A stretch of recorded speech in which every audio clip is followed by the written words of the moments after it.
welcome. My name is Michelle Lawton. I have a consultancy in New York City called Joyful Plate, food and beverage branding, consulting, and education since 2010.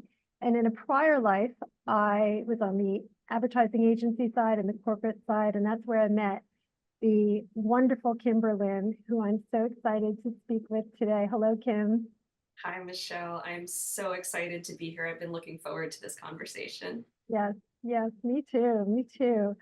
So Kim and I met quite a few years back now, and I've always been in awe of her. She is an award-winning architect of visual identity, very compassionate archaeologist of personal identity, and a human-centered leader, a big picture thinker, a captivating communicator, and a muse. And I know her as my right brain. We worked on many projects together in design. I was the strategist, and she's been so inspiring to me. We used to talk travel. I think we used to share a lot of travel tips, Montreal in particular, right? Yes, oh, my heart.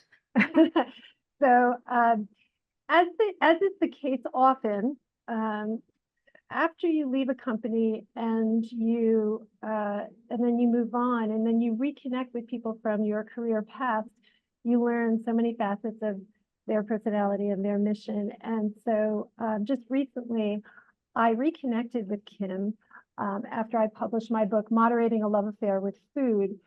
And I was really, thank you, thank you.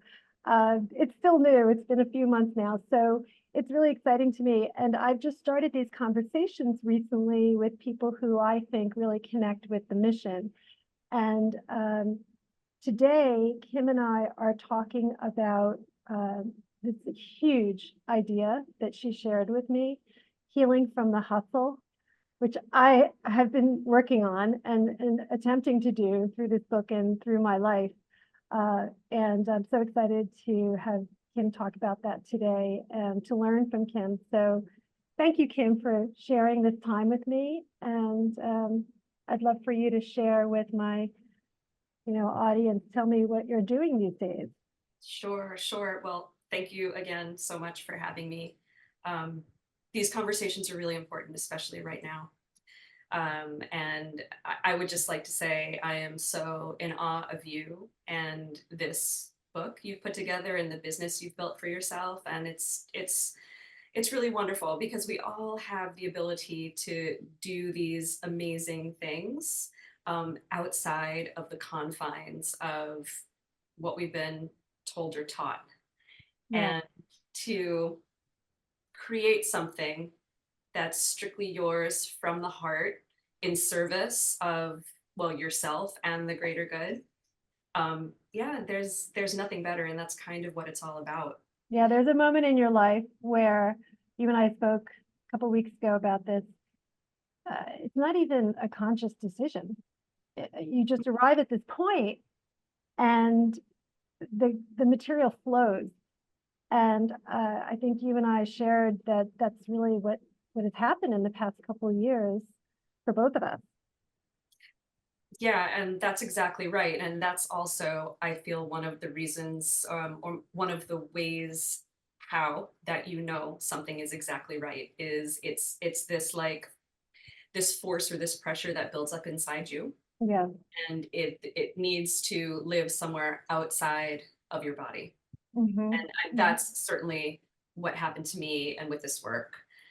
So yeah, so if we back up, I mean, 8, 9 years, if you told me I would be sitting here right now having this Mm-hmm. conversation with you about this thing I've built, Yeah. I would tell you you were insane. Because this is not who I was. This was not my belief system. This was not even in my consciousness whatsoever. And, I talked a good game because I'm a Yeah. very sort of cerebral, thinky person, very balanced right and left brain. So I'm Yeah. incredibly strategic as well as creative. And when somebody says to you, oh, the issues are in the tissues, I say, yes, of course, I understand that the issues are in the tissues. Mm-hmm. But I it wasn't, it was an embodied experience, but it wasn't a grounded body embodied experience until it finally was. And when when that ton of bricks landed on my head, I was like, oh, I get it now. That's what that means. Mm-hmm. And that was kind of when everything changed. Although, one thing I will say, having known you peripherally, at work and somewhat in some social settings, I always saw this for you. I always saw this for you. So often we can see the path that someone else will take. So this just seems uh, exactly, natural to, the evolution I expected for you.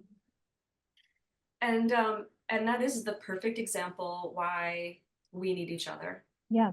And things feel a bit isolated and divided right now. Yeah. It's Yeah. I feel like we've been building to a point, and um, we're operating in silos and these echo chambers where we can't even see ourselves clearly anymore if we ever did. Yeah. So for you to say that to me, it's like, oh my God, like I can exhale Well, because when because you you posted see me. your announcement recently, and tell me again the headline of it, uh, healing Healing for bodies, business, and brands. healing for bodies, businesses, and brands, and this whole concept of healing from the hustle. Yeah. It sent chills down my spine. It really did. And as you say, sometimes it's really hard for people to articulate what they've been going through, what they're feeling. We go through the motions in our lives. And sometimes we need someone to express, whether it's through writing or music or poetry. And that really resonated with me. And I said, I got to get her on the calendar. We have to talk about this. So Yeah. tell me a little bit more, because it's so beautifully presented and articulated. Thank you. Yeah. Helping high performers heal from the hustle, I think Yeah. is how I phrased it. And Hmm. I have been my own experiment. I can't speak to anything that I haven't lived through myself. Right. This embodied experience gives me not just the knowledge, but the wisdom to be able to share. And then, of course, like you have this ability to see something in me, Right. right? And we all have these special gifts that are different from one another. Um, I too have the ability to see in another person, um, especially those places where they are, yeah, super high performing, right? They're excelling in what they do, they're succeeding, they're Hmm. doing great, and Yeah. they could keep going. And on the outside, it looks like everything is hunky dory and perfect. And Functional workaholic. yeah, From a and converted type A, from a converted type A. I tease a good friend of mine who's my tennis partner, and she's always saying, "Come on, work harder." I'm like, "I'm a converted type A. I'm a B plus." It there, and we're in New York City, so there's no culture quite like it, yeah, in the US. I mean, and we all lived it. That's where we met. So, yeah, we do exist in mm, this East Coast bubble, right. which is, yeah, certainly something to behold. And yeah, that badge of honor for working Hmm. harder Yeah. and better, faster, more all Hmm. the time. Hmm. Um, yeah, I mean, to a certain extent, like I am all in favor of change Yeah. and investigating or looking deeply into oneself and doing what you love and making a lot of money. Those are all wonderful things, Hmm. but to a point. And then we talked about it a couple of weeks ago. We wouldn't have been having this conversation if we hadn't had that journey. Mhm. So I think it's quite typical that you come blazing out of school and your 20s, 30s, and 40s, you are climbing, right? And, you're mastering your craft and you're achieving. And so it's a conundrum, because I was about to say I wouldn't have traded that experience for the world.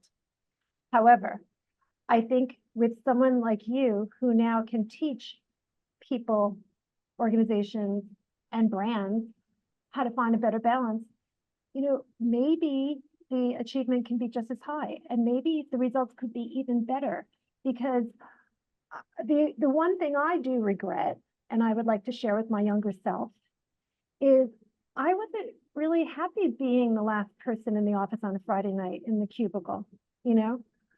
I really wasn't happy with, all of the busy work and the meetings. And I just loved creating. I loved doing a great job for my clients. I loved adding value to my organization.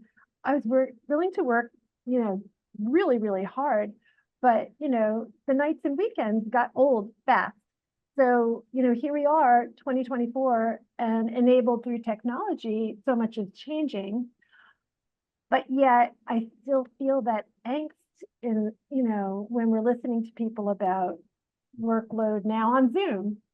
Uh, there are still some fundamental issues that technology is not changing. Yeah. So talk to me a little bit about that and how you can help. Yeah, I mean, I think that technology in that regard has only made things worse because we're available all the time. Yeah. And, it's like surveillance in a way, Mm. depending on how the organization tends to value and use the tool that is technology. Mm-hmm.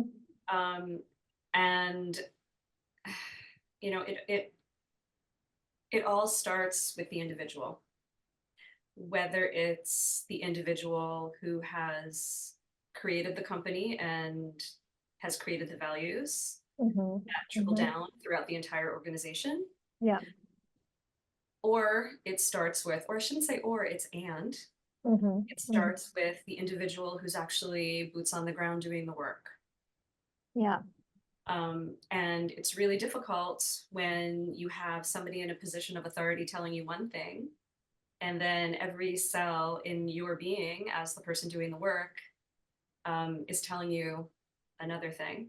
Mm-hmm. It's very difficult to recognize that what you're feeling isn't wrong, and very challenging to summon up the courage to start to set boundaries and say, hey, this isn't working for me. Right. And this is what I can do. This is within my tolerance. Mm-hmm. This is Mm-hmm. what is compatible um, with my energy levels. Right. There really isn't an appreciation for the exquisite uniqueness of the individual in every aspect of their lives. And isn't that so critical in our business, in the creative business, right? So critical. You said something to me a couple weeks ago that, I knew this is the way you operated, but, you said that when you took on a project, it's so personal that, you get completely immersed in it, that you're thinking subconsciously about 24/7.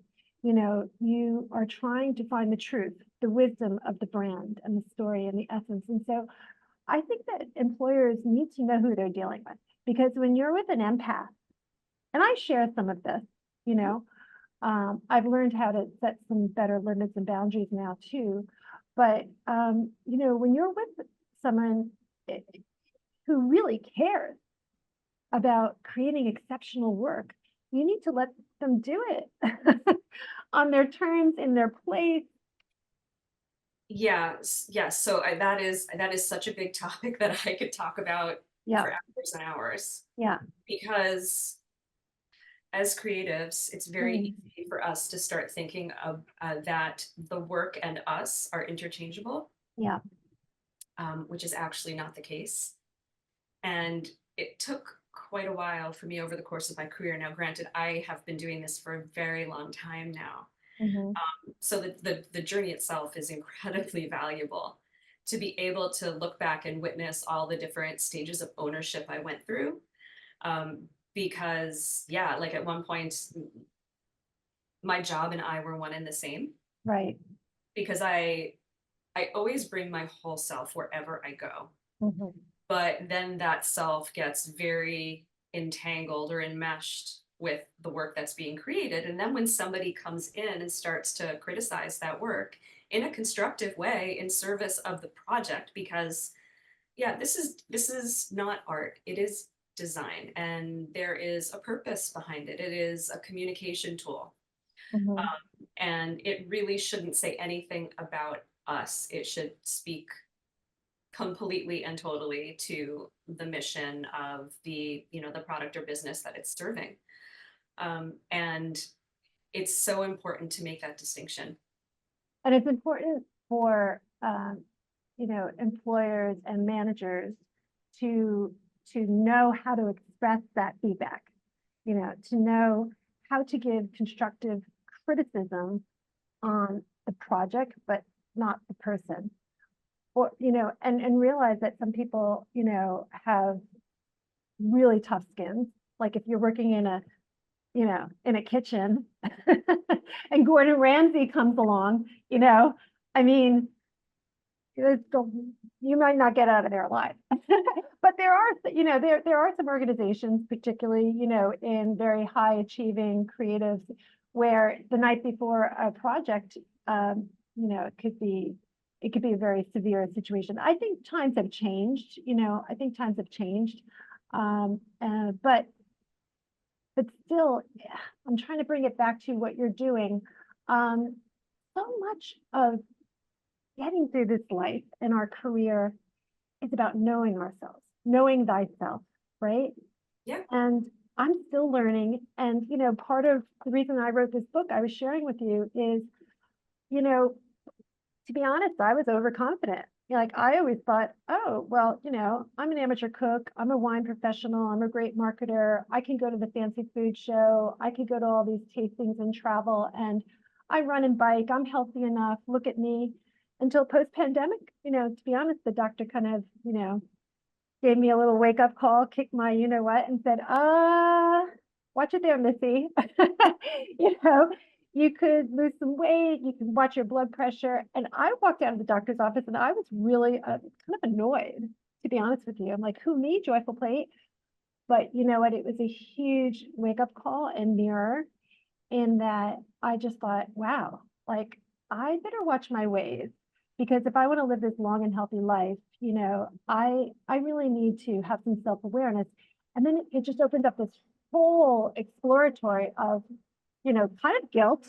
Like, well, what has my life been up to this point? One big, work play party, and I'm still going through it. So that self-actualization and that self-awareness is hard. And I realized, like in those organizations that, we worked in over the years, I put a lot of the pressure on myself too. I could have set my own limits. I could have said, oh, got a commitment, got to go. But so tell me a little bit about that for you, and, maybe how you could help people today in this new platform that you have, whether it be, people individually, because I know you're doing personal counseling, companies, brands. Tell me a little bit about, where do you start with that self-actualization? I know this is Like, massive. I'm again, sorry. it's like, oh, it's such a big It's a big topic. topic. Um, compassion, Mm, compassion mm, for yourself. right. We are all doing the absolute best we can Mhm. at that moment in time. And if we don't allow ourselves the space to step back and look at where we are with as little judgment as possible, there's no way we're going to get in. Because if we're already Mm, tense and closed off and just head down and moving forward all the time, there's no opening to get in. So in the work I'm doing, which I have this big long name for it, called Relational Energetic Somatic Therapy, which conveniently stands for rest, uh, Mm, which is one of my favorite words. mhm, But it works with all of our systems together.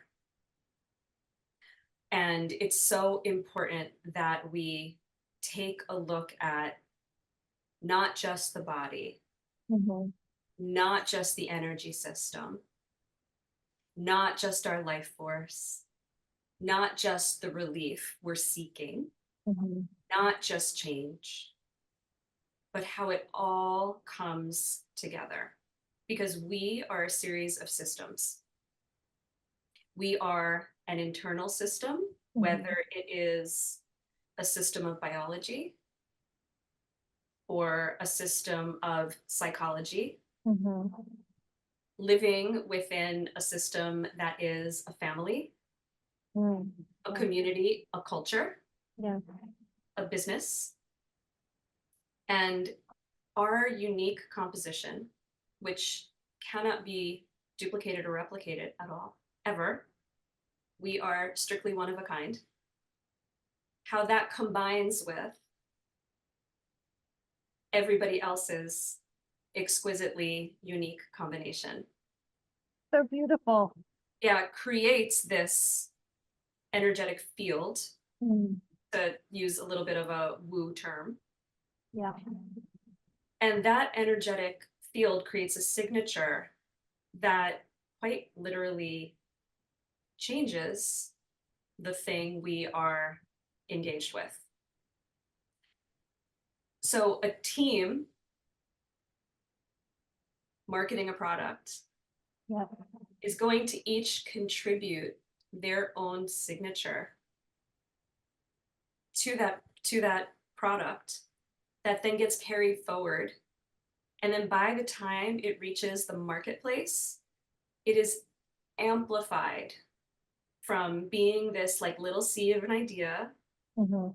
and the energetic signature of one to the combined energetic signature of every single hand and heart that touched it. That is so powerful, Kim, because what that tells me is when you are putting people on your team, when you are interviewing and choosing people, they are not dispensable. You need to put together these these bodies, brains, hearts of talent because everyone is so individual and it's that chemical, it's that reaction chemically of the team that is going to produce this result. And that's why, and we both experienced this, you go from one team or from one company to another, and it's never the same. It's always different because everyone's bringing this kinetic energy. Um, so that's really, really powerful. Yeah, it's exactly right. And it's like it's a very big concept to Yeah, understand and also a little bit out there. right. But the way you're expressing it though brings it back down to earth. And that's really what your whole concept is about. Yes, and that brings it back to the point you made about knowing yourself, Yeah, because yes, like we can rely on the boss or the company or the recruiter or whoever to put together the team of people, right. but the individual needs to know themselves to an extent. Do you want to be on this team? Do you want to like that's like Exactly. you know, Exactly. yeah, It's yeah, it's a choice. It's a choice. And do I right, want to invest right. all of myself in this? Because it is an investment. It is. And If you're really, truly looking to create, those commercial and works of art. Yeah, it's an investment. And the one thing I want to come back to, when you were just talking about the connectivity of all of us as people and then members and community, the one thing that really struck me when I read your new mission is, we're just coming off of the pandemic, right? And, you know, you and I both survived it, thankfully, in New York City. And it was, unfortunately for so many people around the world did not. But, what let us remember we are 4 years past that experience. So that shows the resiliency of all of us. But at the same time, the quote, anthropologist in me, I'm not an anthropologist, but I'm a deep thinker and market researcher. I still to this day cannot get over the experience. And I think often about just how how human we all became in that experience, how vulnerable, how how we didn't know from day to day in the early days what the answer was, who to trust. And while it was, a terrifying experience, it was also, one of the most beautifully human experiences because we got to be, there was a common level, there was a common denominator around the world. And we were all holding hands and going through this together. And so when you started talking about with, healing from the hustle, I said to you, oh my God, Kim, this is so huge because, the world is healing from the hustle. Uh, you know, communities, countries, uh, people, organizations, we are all healing from the hustle. And, I'm sure on some scientific and, cultural, spiritual level, the pandemic, is somewhat of a breaking point in our modern lives, that we hadn't seen since the Spanish, flu. So it's really kind of heady. And sometimes I try not to, like, I'll start to think about it on that level, but then, you just have to come back to your everyday life and, putting gas in your car and going for a latte. It's so intense if you really think about what we've gone through but on the positive side, you know, realize that, like, obviously Mother Nature is trying to heal, right? I mean, we are, in this climate crisis. She's screaming, so we need our antenna up. We need people like you to help us understand, like, how do you,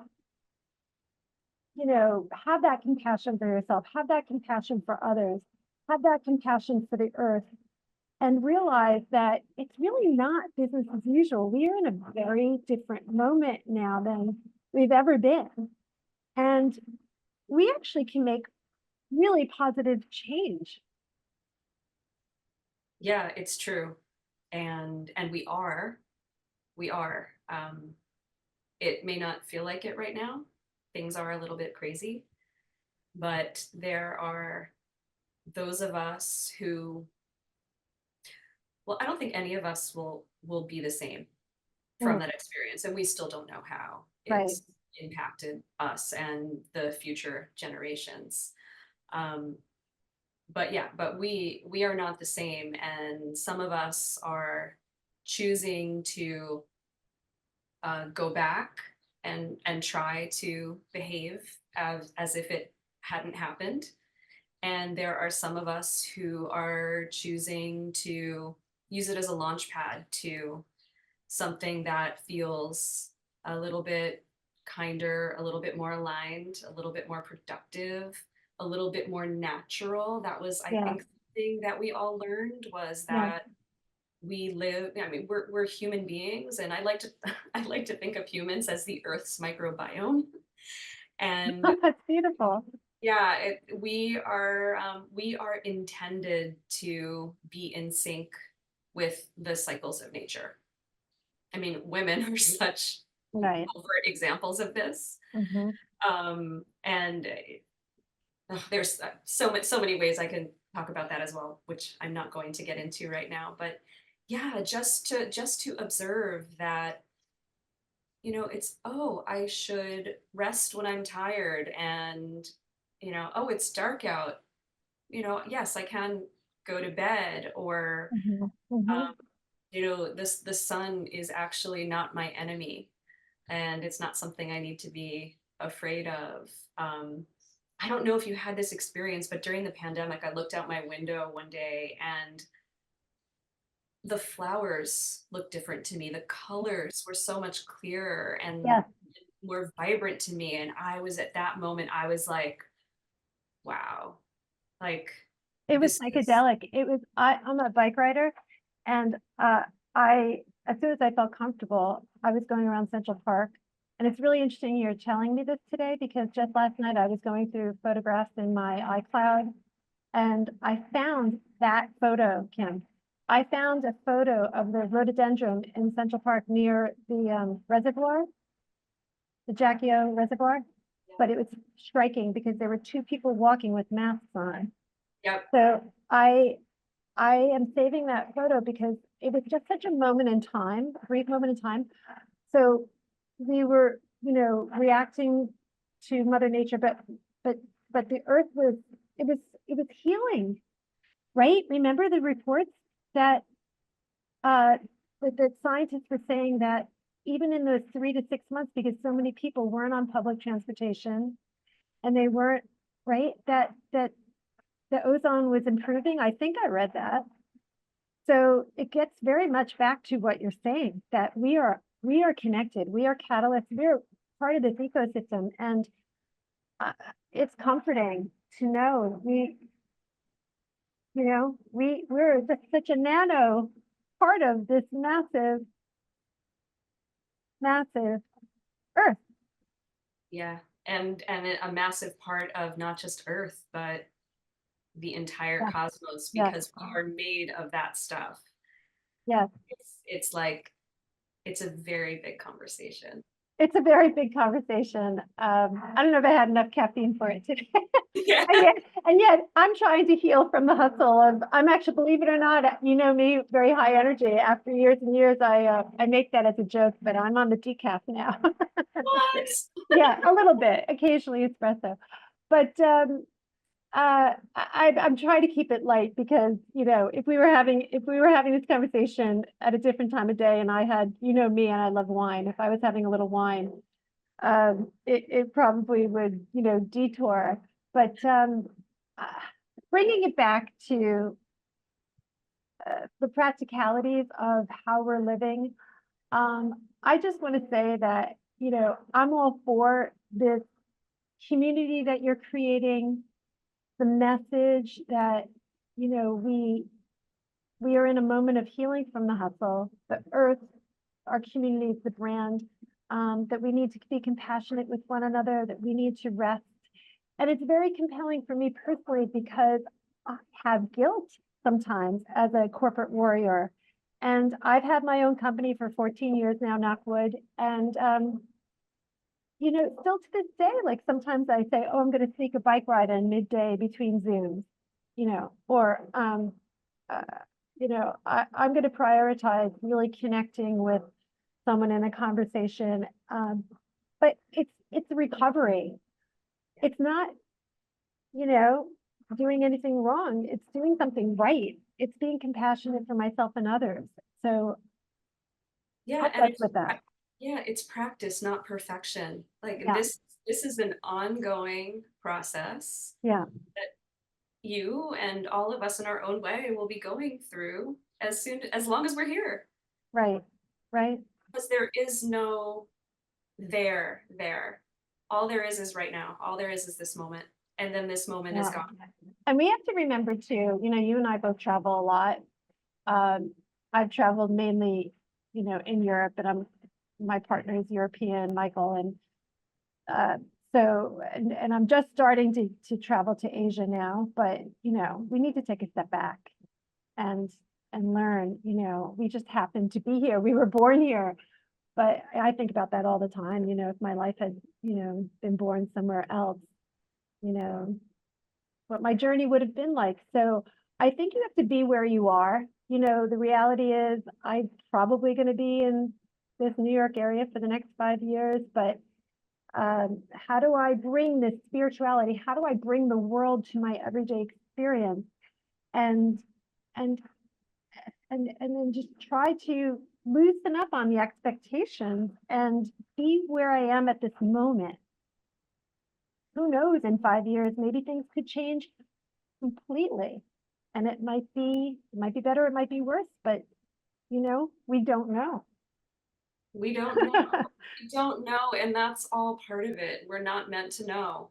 And Yeah, embracing the mystery of it all is it's critical. It's critical. We think we're controlling all of this, but the fact right. of the matter is, no, we're not. There are certain parts of it Hmm. that we can kind of guide, Yeah, yeah. but yeah, just being able to let go of those reins a little bit Hmm. and take a deep breath and just be with things as they are in the moment.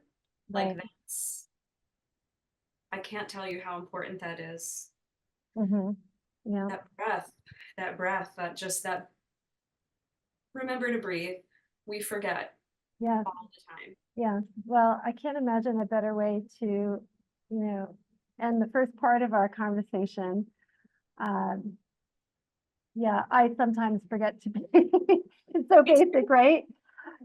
Remember to breathe. And, uh, you know, interestingly enough, I was sharing with Kim, I'm in my home office today, and New York City, inevitably, the day I wanted to interview you, there's drilling. I have my headphones on. But you know what I thought? Let the show must go on, because this is life. And there's drilling. There are, things we can't control.